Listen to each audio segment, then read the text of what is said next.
Okay, let's unpack this. What if the way we've been taught to view life, as a passive journey or something that just flows by, what if that actually misses the most powerful truth about our existence?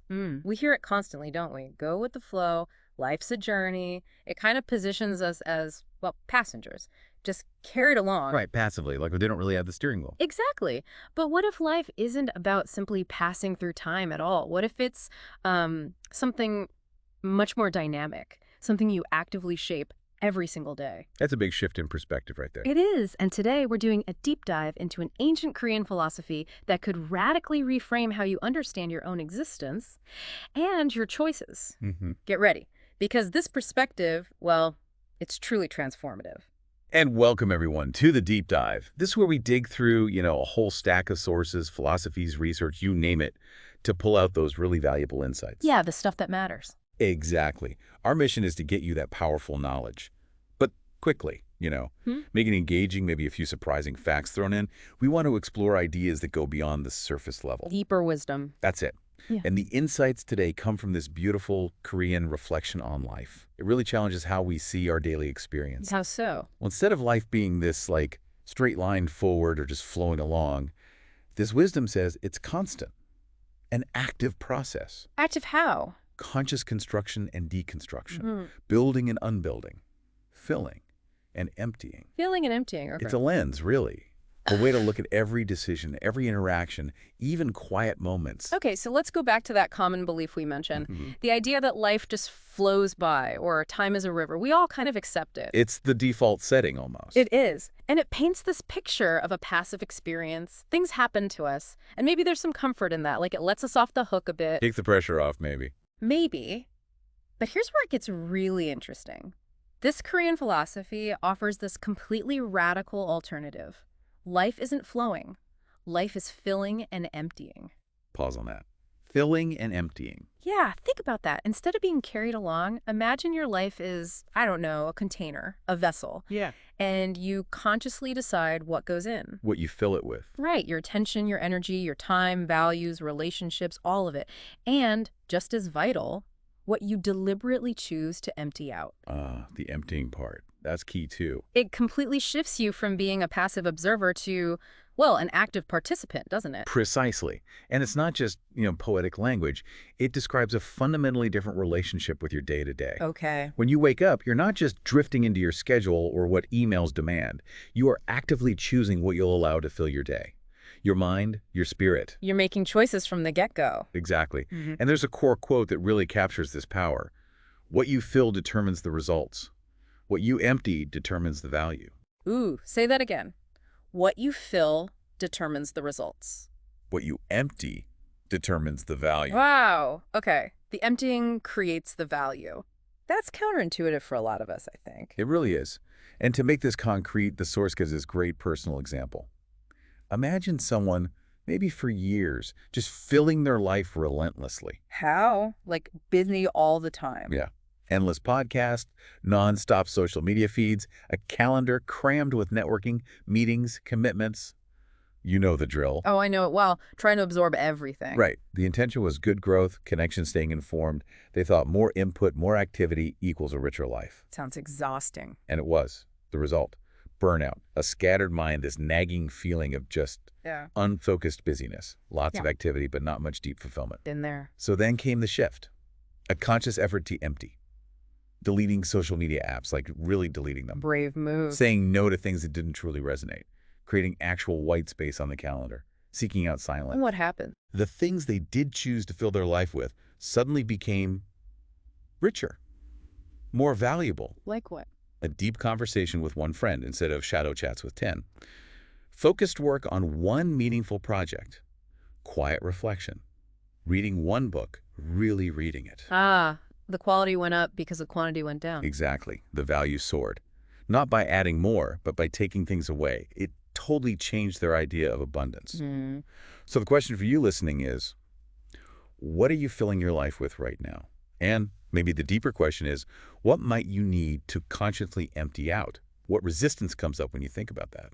That's a fantastic point, the difference between just volume and real value. And once you start looking through this lens, this filling and emptying idea, you see it everywhere, don't you? You really do. It's not just philosophy. It's physics, it's art, it's nature. Absolutely. Like, think about pottery. A potter shapes the clay, right? But Mhm. what makes a bowl or a cup useful? The space inside. The emptiness. Exactly. A solid lump of clay, however beautiful, is useless for holding anything. It's the emptiness that gives it function, value, purpose. Mm-hmm. And we feel this pressure to be full all the time, busy, productive, consuming info. But like that bowl, maybe our best moments, our clarity, our connections, they happen in the empty spaces. The stillness. Yeah, Yeah. the moments of just being, not always doing, that's where the good stuff often grows. That connects perfectly to, say, design too. Think about the best products, the best apps.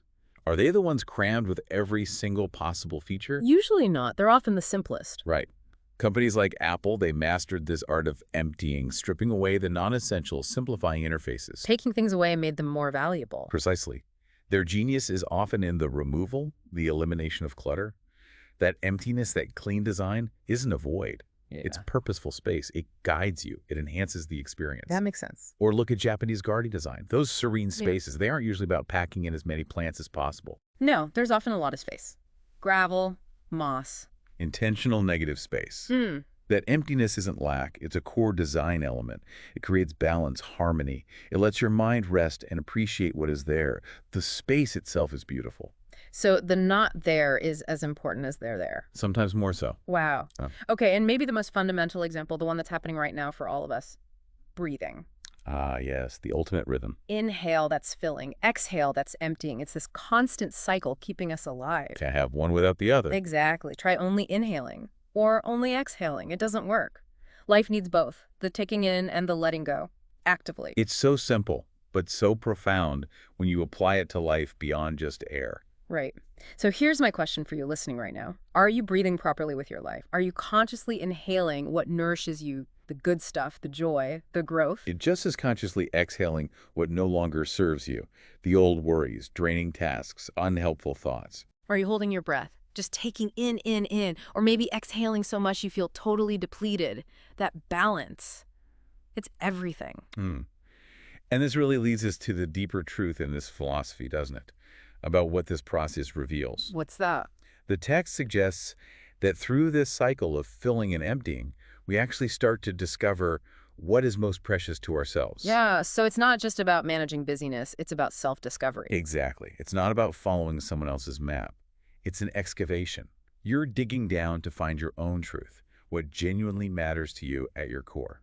That resonates. I mean, think about the biggest growth moments in life. Often they come after letting something go, right? A job, a relationship, a limiting belief. That emptying wasn't a loss. It created space for something new or revealed something truer. Yeah, it was a revelation of value, just like the quote said. And what's really fascinating here, the implication is that life isn't ultimately about accumulating stuff or experiences or achievements. It's about refinement. Refinement, like making something purer. Exactly. Think of a sculptor like Michelangelo with his David. Did he create it by adding more marble? No, he chipped away everything that wasn't David. Right. He revealed the masterpiece by removing the excess. The art was in the subtraction, the emptying out of the stone. So you're not building a life by just adding more layers. You're revealing your life by removing what isn't authentically you. That's the core idea. It challenges our whole cultural bias towards accumulation, towards more is better. It really does. We're so conditioned to think a full life means a packed life.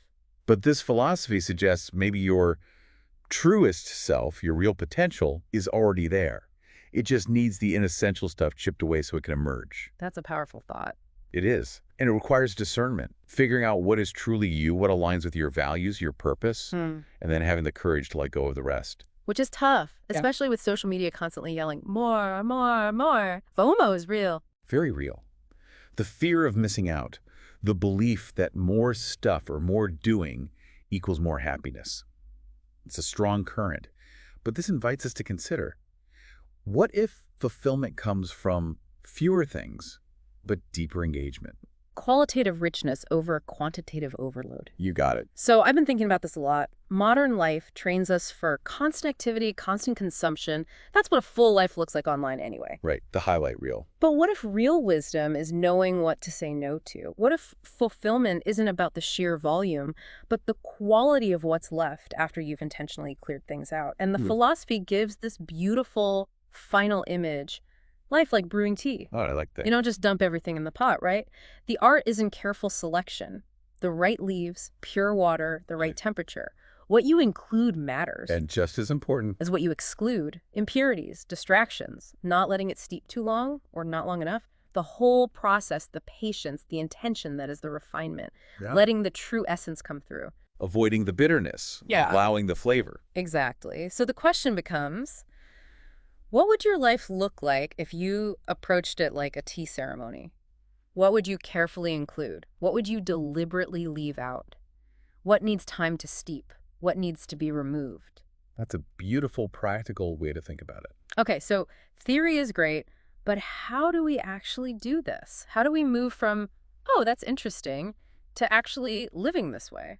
Yeah, the practical application, it starts small, I think. Consistent practice. Right. So here's something concrete from the source that you can try literally today or tomorrow, the daily fill empty practice. Simple, but powerful. Each morning, maybe before you even get out of bed or check your phone, ask yourself 2 questions. First, what am I going to consciously fill my day with today? Be specific, right? Super specific. Not just work, but focus work on X project. Not just talk to friend, but have a meaningful conversation with why. Then, immediately ask, what am I going to consciously empty out today? What are you choosing not to do or not to engage with? Exactly. Maybe it's mindlessly scrolling first thing. Maybe it's saying yes to that thing you dread. Maybe it's noticing a negative thought pattern and choosing not to fuel it. Just making that conscious choice, shifting out of autopilot. The daily intention setting is huge.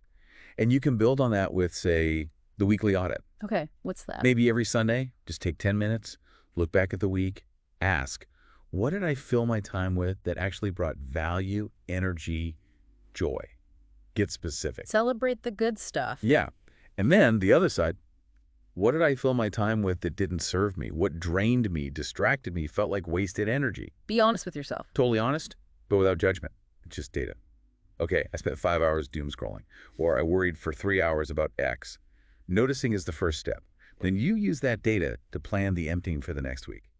Make better choices. I like that. Data, not judgment. And maybe to really anchor this, we could do the monthly empty. Ooh, like a regular purge. Yeah. Once a month, consciously empty something out. Could be digital clutter, unsubscribe from emails, delete unused apps.